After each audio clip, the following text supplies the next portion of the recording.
Alors, aujourd'hui, je vais encore une fois faire une vidéo sur des films, mais je vais pas parler d'un film ou d'une série. Euh, je vais parler d'un genre de cinéma. Évidemment, on va rester sur le cinéma de l'horreur, hein, mais je vais parler d'un genre spécifique avec une origine en particulier. Donc une origine en particulier, une racine, une source en particulier qui, voilà. On va parler du cinéma d'horreur américain. Alors le cinéma d'horreur américain, là où est tout le problème, c'est que c'est pas l'œuvre qui compte, c'est l'argent. Ça, c'est le problème des Américains, c'est que justement, c'est pas l'œuvre qui va compter, contrairement à beaucoup d'autres cinémas, le cinéma asiatique, le cinéma français, le cinéma, euh, tous les autres cinémas, le cinéma espagnol, en parlant de la saga REC, eh bien, c'est toutes des origines justement où c'est plus l'œuvre cinématographique qui va compter que l'argent et le budget et que le box-office.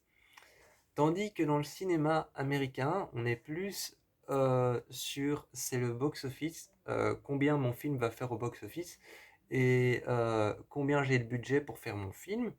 Et justement, c'est plus ça qui va compter que de te dire je suis content de mon œuvre, je suis fier de ce que j'ai fait, je suis fier de mon œuvre et voilà, je suis content de ce que j'ai fait. Eh bien non, les Américains ont particulièrement le, justement le besoin de compter sur l'argent plutôt que sur ce qu'ils font. Donc c'est comme s'ils n'étaient pas fiers de ce qu'ils faisaient. Enfin, je dis pas que les Américains ne sont pas fiers de ce qu'ils font. James Wan et tout ça, Jordan Peele sont des réalisateurs formidables. Euh, M. Night Shyamalan aussi, c'est des réalisateurs formidables. Et ils sont américains, mais je veux dire, en Amérique, en fait, on compte plus sur l'argent que sur le... Voilà, et c'est ce qui rend justement le réalisme des films d'horreur américains. C'est ce qui le rend souvent, parfois, beaucoup trop tiré. Donc, beaucoup trop tiré par les cheveux, donc avec des concepts où tu te dis, mais c'est pas possible, même pour de faux, tu te dis, c'est pas possible, même pour de faux, voilà. C'est ce qui fait que le cinéma américain, c'est toujours un peu de trop, un peu trop spectaculaire et on essaie de trop en montrer, d'en faire des tonnes, d'en faire des choses spectaculaires et énormes. C'est pas pire que le cinéma allemand, hein. C'est pas pire que le cinéma allemand. Le cinéma d'horreur allemand, c'est pire. Euh, le cinéma d'horreur américain, ça va, c'est encore modéré, mais on essaye toujours d'en rajouter plus, d'en rajouter plus, d'en faire plus. Par exemple, si un film d'horreur sort, et là je vais prendre pour exemple Paranormal Activity. Paranormal Activity, il est sorti, ça a fait une bombe au box-office. Et ensuite, forcément, comme ça a fait une bombe au box-office et que le film a super bien marché et que c'est devenu un carton, ils ont forcément sorti Paranormal Activity 2. Ensuite, ils ont sorti Paranormal Activity 3 et Paranormal Activity 4 et Paranormal Activity 5 qu'ils ont appelé Ghost Dimension. Ensuite, ils ont sorti Paranormal Activity 6 qui s'est avéré justement être la suite de trop. C'était un merdier, pas possible, c'était complètement nul. Et ensuite, ils ont sorti Paranormal Activity 7 qui est sorti il n'y a pas longtemps. Donc voilà, ça c'est le problème des Américains, c'est que quand ils réussissent une suite, ils se disent quand ils réussissent un film, ils se disent qu'ils vont faire une suite et qu'il y a capacité, justement, quand il y a capacité de faire une suite, ils se disent qu'ils font une suite et une suite et une autre et une autre et une autre et une autre. Regardez, je prends exemple encore sur Saw. Ils ont sorti Saw, c'était un film génial, tout le monde l'a. Enfin, pas tout le monde, il y a certaines personnes qui n'arrivent pas à regarder Saw sans vomir.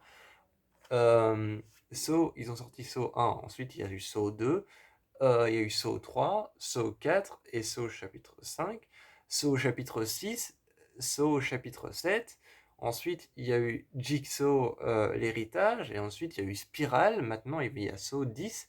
Donc voilà, ça ne s'arrête jamais. Chaque fois qu'il y a capacité de faire une suite, et que cette suite fonctionne bien, en fait, on continue à faire des suites. Et ça, c'est le problème du cinéma américain.